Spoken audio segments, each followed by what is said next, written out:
சொர்க்கம். ரசூலுல்லாஹி ஸல்லல்லாஹு அலைஹி வஸல்லம் இடத்தில் நபி தோழர் கேட்கிறார், யா ரசூலல்லாஹ், ஒரு அமலை சொல்லுங்கள், அந்த அமல் என்னை சொர்க்கத்தில் அழைத்து செல்ல வேண்டும். லா தக்தப் வலக்கல் ஜன்னah, கோபப்படாதே, உனக்கு சொர்க்கம் உண்டு. உஇத்தத் லில் முத்தகீன், அந்த சொர்க்கம் அவர்களுக்காகத்தான் தயாரிக்கப்பட்டிருக்கிறது. அவர்கள் யார்? கோபத்தை விழுங்குவார்கள்.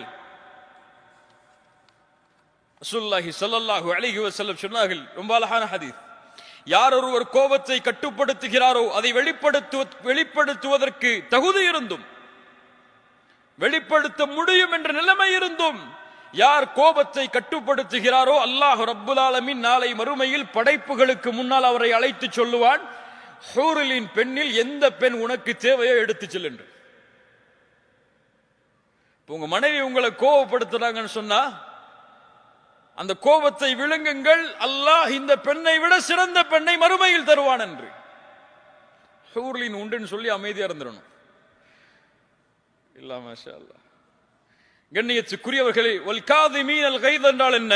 கோபத்தை விழுங்குவது என்றால் என்ன? கோபத்தை அடக்குவதற்கும் விழுங்குவதற்கும் என்ன வித்தியாசம்? என்ன வித்தியாசம்? ரசூலுல்லாஹி ஸல்லல்லாஹு அலைஹி வஸல்லம் இடத்தில் ஒரு நபித்தோழர் வருகிறார், உம்மி மக்தூம், கண் தெரியாத நபித்தோழர். யார் இவர்? உம்மி மக்தூம் யார்? இவருக்கு என்ன வேலை சமூகத்தில்? அதான் சொல்லுவார். பிலால் அவர்களும் இவர்களும் முஅத்தின். கண் தெரியாத நபித்தோழர் ரசூலுல்லாஹி ஸல்லல்லாஹு அலைஹி வஸல்லம் குறைஷி பெரிய தலைவர்களோடு பேசிக் கொண்டிருக்கிறார்கள்.